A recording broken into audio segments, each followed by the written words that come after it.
بسم اللہ الرحمن الرحیم۔ سید محمد حسن الہی طباطبائی 1927۔ سلام علیکم۔ کیا آپ جانتے ہیں کہ آغا سید حسن مسقطی کا درس کہاں ہوتا ہے؟ سید جوان، میں خادم حرم ہوں اور علماء کے درس مجھے سمجھ میں نہیں آتے ہیں، کسی طالب علم سے پوچھئے۔ جی بہت شکریہ، لیکن وہ میری بات کا صحیح جواب نہیں دیتے ہیں۔ تو اور زیادہ پوچھئے، انشاءاللہ تلاش کر لیں گے۔ میں ادھر ادھر دیکھ رہا تھا۔ صحن حرم کے گوشہ و کنار میں طلاب کے حلقے دکھائی دے رہے تھے جو درس و بحث میں مصروف تھے، چھوٹے اور بڑے حلقے، لیکن میں سید حسن مسقطی کا درس تلاش کر رہا تھا۔ میں نے سنا تھا کہ وہ ان لوگوں میں سے ہیں جو معارف الہی اور توحیدی مباحث میں ید طولہ رکھتے ہیں، لیکن بظاہر ان کے درس میں شرکت کرنا نجف کے بہت سے طلاب کے لیے ناگوار تھا۔ امیر المومنین علیہ السلام کے قدموں کی جانب صحن سے میں نے اپنی نظریں باب الساعات کی جانب پھیریں اور پھر واپس لے آیا۔ درس فقہ و اصول کے حلقے نہایت پرجوش اور آتشی تھے اور بہت سے طلاب تمام سطحوں پر ان فنون کو سیکھنے میں مصروف تھے، وہ فنون جو فرائض کی تشخیص اور شریعت کے تعبد میں ہر کامل و جامع طالب علم کے لیے ضروری و لازمی امور شمار ہوتے تھے۔ لیکن جس سوال نے میرے ذہن کو پریشان کر رکھا تھا وہ یہ تھا کہ کیا فقہ و اصول اور فرائض کی تشخیص پر اکتفا کر لینا خود بخود عمل میں ڈھل جائے گا؟ اگر آپ اصول کافی، بحار الانوار اور دیگر کتب کو کھولیں تو ان میں جگہ جگہ ایسے امور کا تذکرہ ہے جو گویا فقہی احکام کے بالا تر مرحلے کو آشکار کرتے ہیں۔ کیا یہ ہو سکتا تھا کہ میں اہل بیت کے بیانات میں موجود انسان، ولایت، توحید، معاد، نبوت اور قلبی احوال و مراقبت کے لطیف حقائق کے بارے میں اتنی زیادہ آیات و روایات سے اپنی آنکھیں بند کر لوں؟ میں ان محنت کرنے والے طلاب کے بزرگ و نورانی مجمع کو دیکھ کر یہ سوچ رہا تھا کہ کیا یہ بھی میری طرح یہ اندیشہ رکھتے ہیں کہ اسلام نے جو مطالب بیان کیے ہیں ان سے بطور کامل اور جامع استفادہ کریں۔ کیا اس زری شریف کے مالک نے خود یہ نہیں فرمایا تھا کہ انبیاء آئے ہیں تاکہ مدفون عقلوں کو جہل اور کثرت سے آلودہ خاک سے باہر نکالیں اور انسان کی رہنمائی اس کی الہی حقیقت کی جانب کریں؟ فقہ و اصول میرے لیے اس راہ کے لوازمات میں سے تھے اور میں نے اپنے بڑے بھائی محمد حسین کے ساتھ دل و جان سے ان کا مطالعہ کیا تھا اور ہم اب بھی کرتے تھے، لیکن میری ایک گم شدہ چیز تھی کہ نجف اشرف پہنچ کر وہاں مقیم ہوتے ہی اسے پا لینے کے لیے میرا دل انتہائی بے چین اور ہیجان زدہ ہو گیا تھا۔ میں یہی سوچ رہا تھا کہ باب سعادت کے قریب پہنچ گیا اور وہاں ایک نسبتاً پختہ اور قوی ہیکل شیخ کو دیکھا جو بیرونی دروازے کے پاس ایک چبوترے پر بیٹھے ہوئے اس کتاب کے حاشیے پڑھ رہے تھے جو ان کے ہاتھ میں تھی۔ میں ان کے پاس گیا اور احترام سے کہا، جناب شیخ سلام علیکم۔ انہوں نے کوئی جواب نہیں دیا۔ میں نے سوچا شاید میری آواز نہیں سنی ہے، چونکہ میں سید حسن مسقطی کے درس کی جگہ معلوم کرنے کے لیے درس و مباحثے کے حلقوں میں مصروف طلاب کو تنگ نہیں کرنا چاہتا تھا، لہٰذا میں نے اپنا گلا صاف کیا اور کچھ زور سے کہا، آغا سلام علیکم، کیا میں آپ سے ایک سوال کر سکتا ہوں؟ انہوں نے کتاب سے اپنا سر اٹھایا اور سرخ آنکھوں سے میرے سراپے پر ایک نظر ڈال کر کہا، کیا تم نہیں دیکھ رہے ہو کہ میں مطالعہ کر رہا ہوں؟ مجھے دھچکا سا لگا۔ ایسا رویہ میں نے کسی سے کم ہی دیکھا تھا۔ میں نے احترام سے کہا، معاف کیجیے گا لیکن میں نے آپ کی خدمت میں سلام عرض کیا تھا۔ وہ زیر لب کچھ بڑبڑانے کے بعد بولے، تم نے سلام کیا لیکن یہ نہیں سمجھے کہ سلام کر کے میرے ضروری کام میں خلل ڈالا ہے؟ اب کہو کیا چاہیے؟ میرا تمام وجود شدید جھنجھلاہٹ میں مبتلا ہو گیا۔ ایک جوان طالب علم سے بات کرنے کا یہ کون سا طریقہ تھا جو ابھی اس راستے کی ابتدا میں تھا اور یہ چاہتا تھا کہ ایک پختہ شیخ کو جنہوں نے سال ہا سال اس راہ میں اپنی ہڈیاں چورا کی تھیں انہیں اپنے لیے اسوہ قرار دیں؟ میں نے حاشیے سے صرف نظر کرتے ہوئے کہا، میں بہت معذرت چاہتا ہوں، کیا آپ جانتے ہیں کہ آغائے سید حسن مسقطی کا درس حرم مطہر میں کہاں منعقد ہوتا ہے؟ جیسے ہی یہ بات میرے منہ سے نکلی ان کی آنکھوں میں جیسے خون اتر آیا اور غصے سے کہا، تمہیں اس منحرف صوفی کے درس سے کیا کام ہے؟ صوفی؟ اور کیا، ایک منحرف صوفی جو منبر رسول پر بیٹھ کر کفر بکتا ہے۔ تمہیں کس نے یہ حق دیا ہے کہ اسے تلاش کرو اور یہ چاہو کہ اس کے درس میں جا کر اس کے شاگردوں کا حلقہ اور بڑھاؤ؟ میں الجھن میں پڑ گیا تھا، کچھ ڈرتے ہوئے کہا، میں نے بعض طلاب سے سنا تھا کہ وہ حرم میں صبح کے وقت تفسیر قرآن کا درس دیتے ہیں، اسی لیے بس میں انہیں تلاش کر رہا تھا۔ انہوں نے اپنے دانت بھینچ کر کہا، وحدت وجود والے اور تفسیر قرآن! صوفیوں کو قرآن سے کیا سمجھ میں آتا ہے؟ یہ لوگ چند کافروں کے پیروکار ہیں جنہوں نے اہل بیت کے کلام کو درویشوں کی بکواسیات میں ملا دیا ہے، اور جہاں تک ممکن ہو اپنے مقاصد کی خاطر مغالطے کرتے ہیں۔ حرام ہے اگر کوئی مسقطی جیسوں کے درس میں جائے۔ وہ شخص سید حسن مسقطی سے عجیب کینہ رکھتا تھا۔ میں نے سنا تھا کہ نجف تبریز کی طرح نہیں ہے اور وہاں مختلف فکری گروہ وجود رکھتے ہیں، لیکن مجھے یقین نہیں آتا تھا کہ نجف میں اپنی حاضری کے اولین دنوں میں اتنی تیزی سے اور اس حد تک اختلاف اور جلدی میں فیصلے صادر کرنے کا مشاہدہ کروں گا۔ میں نے لعاب دہن کو نگلتے ہوئے کہا، میرا خیال تھا کہ میں ان سے استفادہ کر سکتا ہوں۔ میں نے سنا تھا کہ وہ ایک مسلم مجتہد ہیں اور عقلی و نقلی علوم میں انتہائی قابل۔ مجتہد؟ ہاں، وہ نہ خود مجتہد ہے اور نہ ہی اس کا استاد۔ یہ لوگ سوائے مولوی یعنی مولانا روم کے شعر پڑھنے اور سنی معتزلی ابن عربی لعنت اللہ علیہما کی باتیں بیان کرنے کے علاوہ اور کچھ نہیں جانتے ہیں۔ اضطراب مجھ پر چھا گیا، گویا میں نے اپنے ہاتھوں سے ایک خاموش آتش فشاں کو بھڑکا دیا تھا۔ تجسس اور کچھ شجاعت کے ساتھ میں نے ان سے پوچھا، سید حسن مسقطی کے استاد؟ میں نے تو سنا تھا کہ وہ خود تقریباً 50 سال کے ہیں، ان کا استاد کون ہے؟ اب میں نے کام خراب کر دیا تھا، گویا اصلی مشکل سید حسن مسقطی کے استاد تھے۔ انہوں نے مٹھیاں بھینچ لیں اور قریب تھا کہ ان کی رگے گردن پھٹ جائے، اور کہا، وہ خود بھی صوفی ہے اور اس کا استاد سید علی قاضی بھی۔ یہ لوگ نجف میں طلاب کو اجتہاد، فقہ و حدیث اور طریقہ اہل بیت پر عمل کرنے سے منصرف کرتے ہیں، اور جوان طلاب کے اذہان کو مٹھی بھر گدڑی پوشوں کے اقوال کی کثافت سے آلودہ کرتے ہیں۔ مجھے حیرت ہوئی اور میں سوچ میں پڑ گیا، سید علی قاضی کہیں یہ سید احمد کے بھائی کو تو نہیں کہہ رہے ہیں جو کہ تبریز میں ہمارے دور کے رشتہ دار تھے؟ میں نے مرزا باقر سے سنا تھا کہ وہ کئی سال پہلے نجف آئے تھے اور عالم مجتہد اور ایک مستحکم فقیہ ہیں۔ یہ کیا باتیں تھیں جن کی نسبت وہ متعصب شیخ ان کی جانب دے رہا تھا؟ اب میں نے سوچا کہ بات خراب ہو گئی اور اس تقریباً 60 سالہ شیخ سے بات نہیں کی جا سکتی ہے۔ میرے چہرے پر ابہام و حیرت نے سایہ ڈال رکھا تھا۔ میں نے اپنے سینے پر ہاتھ رکھا اور کہا، میں آپ سے اس رہنمائی کے لیے شکر گزار ہوں۔ شیخ، جنہیں گویا ابھی بھی آگ لگی ہوئی تھی، مکہ دکھا کر کانپتے بدن کے ساتھ بولے، اس قاضی کو میں جوانی کے دنوں سے جب سے نجف آیا تھا اور کوئلہ فروشوں، بھکاریوں اور وادی سلام کے درویشوں کے ساتھ بیٹھا کرتا تھا، اس وقت سے میں اسے پہچانتا ہوں۔ اگر اپنی عاقبت بخیر چاہتے ہو تو ان لوگوں کے پیچھے مت جاؤ۔ میں اگر سید ابو الحسن اصفہانی کی جگہ ہوتا تو ان کا خون بہانا جائز قرار دے دیتا۔ انہوں نے تشیع کا مقام گھٹا کر اسے تصوف اور لابالی پن کی حد تک پہنچا دیا ہے۔ یا یہ نجف سے دفع ہو جائیں یا انہیں ان کے گھروں میں نظر بند کر دیا جائے۔ ان کی پیشانی کی رگیں پھٹنے کے قریب تھیں۔ جب میں نے حالات اس قدر خراب دیکھے تو کہا، جی اچھا جناب شیخ، میں آپ کی رہنمائی کے لیے بہت شکر گزار ہوں۔ انہوں نے غصے کی شدت میں منہ سے بہنے والے جھاگ کو اپنے ہاتھ سے صاف کیا اور غصے سے کہا، میں تمہیں نہ دیکھوں کہ ان فضولیات کے چکر میں پڑو۔ اپنی فقہ و حدیث پڑھو اور اس کافر و منحرف جماعت سے حوزے کے بزرگوں کو نمٹنے دو۔ جب میں نے یہ دیکھا کہ میں نے جلتی پر تیل ڈال دیا ہے اور اب یہ شیخ چھوڑنے والے نہیں ہیں تو کہا، چشم جناب شیخ، بہت شکریہ۔ انہوں نے غصے سے مجھے دیکھا اور سر جھکا کر تیزی سے کہا، اب جاؤ۔ میں نے انتہائی تعجب سے انہیں دیکھا، آہستہ آہستہ ان سے دور ہوا اور اس سوچ میں پڑ گیا کہ حوض علمیہ میں یہ کس قسم کا رویہ ہے۔ میں بہت سے علماء سے مل چکا تھا اور تبریز کے طالبیہ مدرسے میں سید محمد حسین کے ساتھ بہت سوں کا شاگرد رہا تھا۔ علمی مباحثے میں دوسروں سے اختلاف رکھنا ایک رائج امر تھا، لیکن اس قسم کا رویہ مجھے حوضے کی فضا سے کسی حد تک نا امید کر رہا تھا۔ مسقطی کے درس کے بارے میں پوچھنے پر طلاب نے جس طرح مجھے ٹالا تھا، یا اس شیخ کی جانب سے ان کے اور ان کے استاد کے خلاف جو تلخی، ڈھٹائی اور تہمت زنی دیکھنے کو ملی تھی، اس نے میرے اندر موجود آزاد اندیشی کی جڑیں مضبوط کر دی تھیں۔ علم کی طلب میں نے سیکھا تھا کہ مجھے حر اور آزاد ہونا چاہیے۔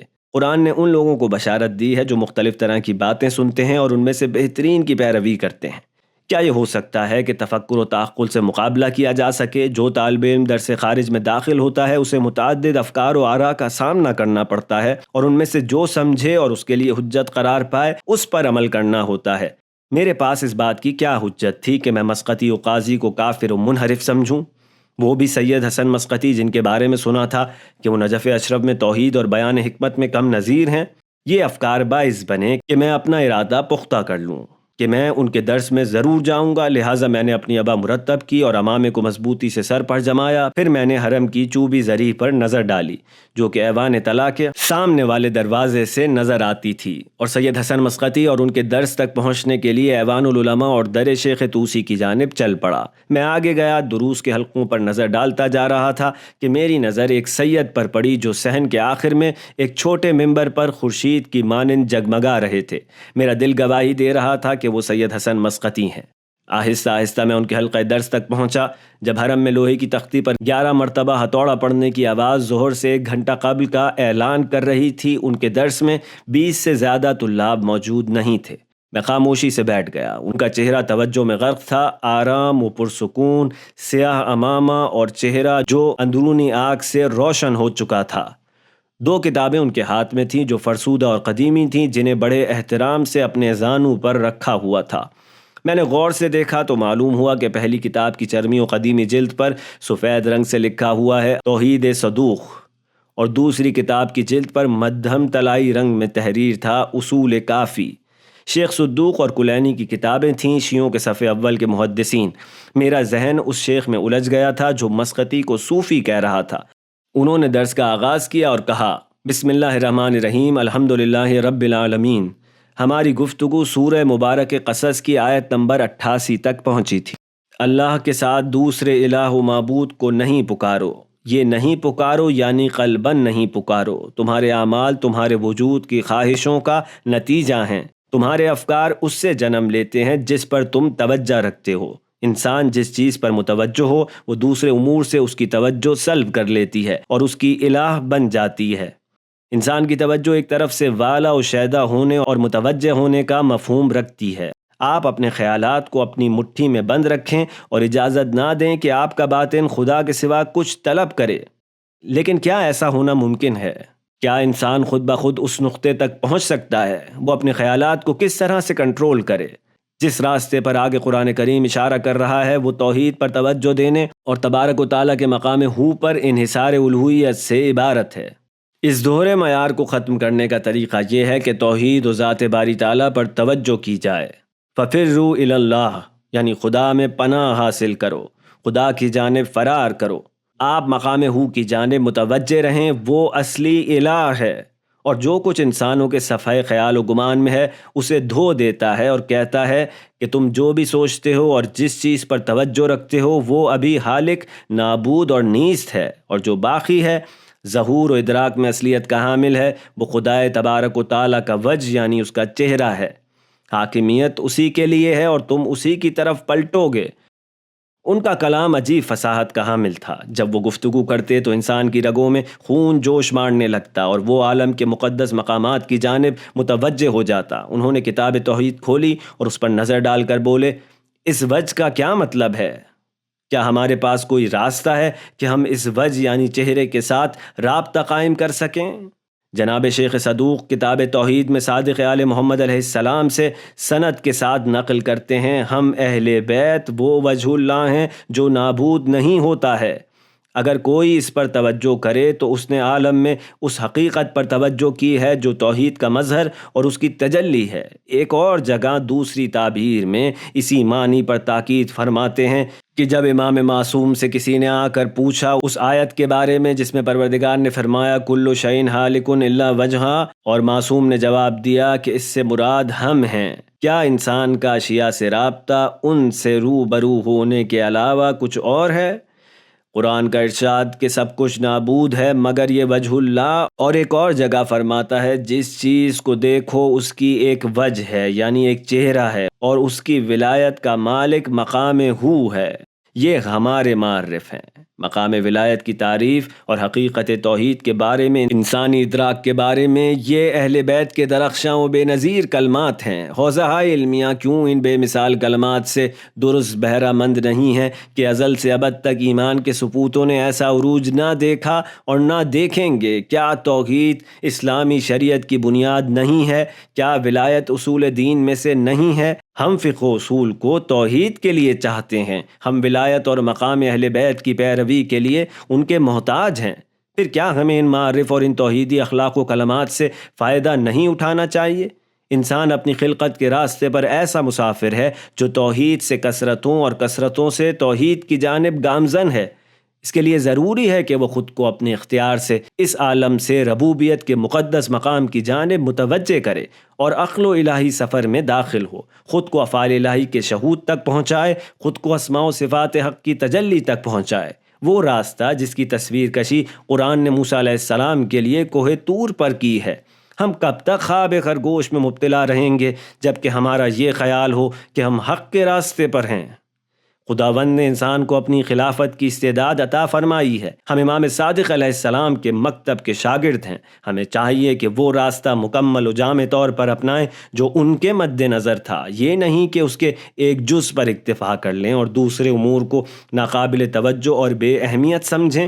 دوسرے الفاظ میں ہمیں فروعات کی خاطر اصول دین سے غافل نہیں ہونا چاہیے۔ ہمارے لیے ضروری ہے ہم اس ملکوتی بارگاہ میں زمین سے سر ٹکرائیں اور اس باعظمت گنبد کے مالک سے عاجزانہ تقاضا کریں کہ وہ توحید و ولایت کی حقیقت تک رسائی کی راہ ہمارے لیے کھول دیں۔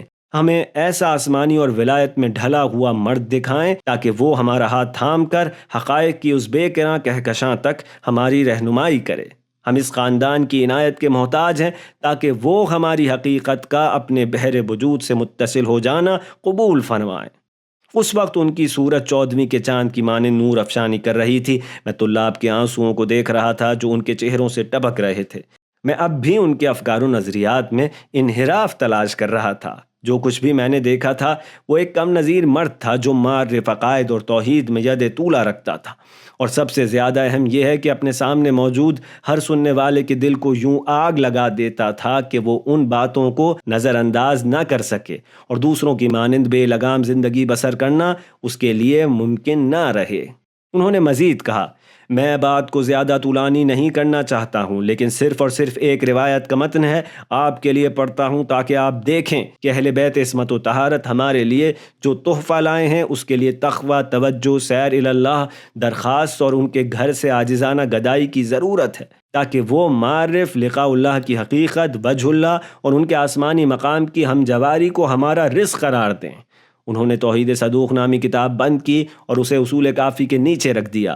اصول کافی کو کھولا اور ایک صفحہ نکال کر کہا، میں اس متن کو آپ کے لیے صرف پڑھوں گا، یعنی آج اس کی تشریح نہیں ہوگی، تاکہ ہمیں یہ معلوم ہو جائے کہ ان حقیقت کو سمجھنے کے لیے ہمارے سامنے راستہ کس قدر طویل ہے اور ان کے عقلی ادراک کے بعد ہمارے سامنے کیا لامتناہی راستہ رکھا گیا ہے تاکہ قلبی سلوک کے ذریعے اس کی حقیقی رویت تک پہنچ سکیں۔ اپنی آنکھیں جن سے گویا عشق کی بجلیاں سننے والوں کے قلوب پر گونج رہی تھیں کتاب پر مرکوز کیں اور پڑھا، وائے ہو تم پر جو چیز کسی زمانے میں نہ رہی ہو اس کے بارے میں کہتے ہیں کہ وہ کب سے تھی۔ بے شک میرا پروردگار تبارک و تعالی ہمیشہ تھا اور زندہ ہے، کیسے ہونے کے بغیر اس کے لیے ہو جانا نہیں ہے اور اس کے ہو جانے پر کیسے ہو جانا لاگو نہیں ہوتا ہے۔ وہ کوئی مکان نہیں رکھتا ہے، کسی چیز میں نہیں ہے اور کسی چیز پر واقع نہیں ہے، اور اپنی منزلت کے لیے اس نے کوئی مکان ایجاد نہیں کیا ہے۔ اشیاء کو خلق کرنے کے بعد قدرت مند نہیں ہوا اور کسی شے کو خلق کرنے سے پہلے ناتوان نہیں تھا، نہ ہی کسی چیز کو پیدا کرنے سے پہلے وہ خوف زدہ تھا، اور جو کچھ لفظ میں بیان ہوتا ہے اور خیالات میں گزرتا ہے اس کی مانند نہیں ہے۔ خلقت سے پہلے بھی سلطنت سے الگ نہیں تھا اور مخلوقات کے چلے جانے کے بعد بھی اس سے جدا نہیں ہے، ہمیشہ زندہ ہے اپنی ذات سے زندگی کے جدا ہوئے بغیر۔ کسی چیز کو خلق کرنے سے پہلے توانا بادشاہ تھا اور جہان ہستی خلق کرنے کے بعد قدرت مند بادشاہ ہے۔ اس کے لیے کیسے مکان اور حد نہیں ہیں اور وہ کسی چیز سے شباہت کی بنا پر پہچانا نہیں جاتا ہے۔ جتنا بھی باقی رہے بوڑھا نہیں ہوتا ہے، وہ کسی بھی چیز سے نہیں ڈرتا ہے بلکہ تمام چیزوں کی اس کے ڈر سے جان نکل جاتی ہے۔ وہ زندہ ہے، وجود میں آنے والی زندگی کے بغیر اپنی موجودیت کے قابل توصیف ہونے سے بری، بغیر کسی حدود و مکان کی کیفیت کے جس میں وہ موجود ہو اور بغیر کسی مکان کے کہ جس کا وہ مجاور ہو۔ بلکہ وہ ایسا زندہ ہے جو آثار قدرت و زندگی سے پہچانا گیا ہے، اور ایسا بادشاہ ہے کہ جس کی بادشاہی و قدرت دائمی ہے۔ اس نے جو چاہا اپنے چاہتے ہی اپنی مشیت سے وجود میں لے آتا ہے، نہ محدود ہے نہ ہی اس کے اجزاء ہیں، اور وہ فانی نہیں ہوتا ہے۔ وہ ہستی کا نقطۂ آغاز ہے، کیفیت کے بغیر، اور انجام ہستی ہے مکان کے بغیر۔ سب چیزیں نابود ہیں سوائے اس کی وجہ کے، خلقت و فرمان اس کے ہاتھ میں ہے، خیر سے پر ہے۔ اہل عوالم کا پروردگار تم پر وائے ہو اے سوال کرنے والے۔ بے شک میرے پروردگار کو خیالات گھیرا نہیں کرتے ہیں، اور اس پر شبہات نہیں اترا کرتے ہیں، اور وہ سرگردان نہیں ہوا کرتا ہے، وہ اونگتا اور سوتا نہیں ہے، اور جو بھی کچھ آسمانوں اور زمین میں ہے ان کے درمیان اور زیر خاک سب اسی کا ہے۔ انہوں نے اپنے سامنے بیٹھے طلاب پر نظر ڈالی۔ امام صادق علیہ السلام کے حیرت انگیز الفاظ نے ان کی سانسوں کے دریچے سے نکل کر ان طلاب کو جنون و تحیر کی وادی میں پہنچا دیا تھا۔ پھر انہوں نے اپنا ہاتھ امیر المومنین علیہ السلام کی ذریعہ مبارک کی جانب بڑھایا، اور اشک بار آنکھوں سے جو ان کے چہرے کو باعظمت بنا رہی تھیں یہ اشعار پڑھنا شروع کیے۔ مجھے اس یار دل نواز سے شکریہ کے ساتھ شکایت ہے، اگر عشق کے نکتہ داں ہو تو یہ قصہ اچھی طرح سن لو۔ میں نے جو خدمت کی وہ بنا کسی اجرت و احسان تھی، اے خدا کسی کا بے عنایت مخدوم نہ ہو۔ تشنہ لب رندوں کو کوئی پانی نہیں دیتا، گویا اس ولایت سے ولی شناس چلے گئے ہیں۔ اے دل اس کی کمند جیسی زلف میں نہ لپٹنا، کیونکہ ادھر بہت سے بے جرم و خطا سر کٹے ہوئے دیکھو گے۔ تیری نگاہ نے ناز و ادا سے ہمارا خون پی لیا ہے، اور یہ تجھے پسند ہے۔ اے عزیز خون بہانے والے کی حمایت جائز نہیں ہے۔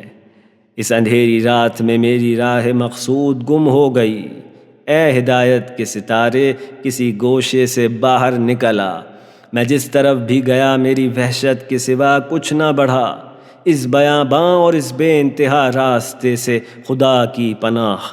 اے حسینوں کے آفتاب میرا باطن بھڑک رہا ہے، گھڑی بھر کے لیے مہربانی کے سائے میں پناہ دے دے۔ اس راستے کی انتہا کی کیا صورت ہو سکتی ہے، کیونکہ اس کے شروع میں لاکھوں منزلیں درپیش ہیں۔ اگرچہ تم نے مجھے بے عزت کر دیا، لیکن میں تمہارے در سے منہ نہیں موڑوں گا۔ رقیب کی رعایت سے دوست کا ظلم بہتر ہے۔ عشق تمہاری فریاد کو پہنچے گا اگر تم حافظ کی طرح 14 قرات کے ساتھ قرآن حفظ پڑھو گے۔ وہ وقت تھا جب میں نے محسوس کیا کہ میرے قلب میں نور عشق بڑھتا جا رہا ہے، اور اس آیت کا مفہوم میری سمجھ میں آنے لگا ہے۔ ان بندوں کو بشارت دے دیجئے جو کہ بات کو سنا کرتے ہیں اور احسن طریقے سے اس کی پیروی کیا کرتے ہیں۔ یہ وہی لوگ ہیں جنہیں اللہ نے راستہ دکھلا دیا ہے، اور در حقیقت وہی اہل عقل ہیں۔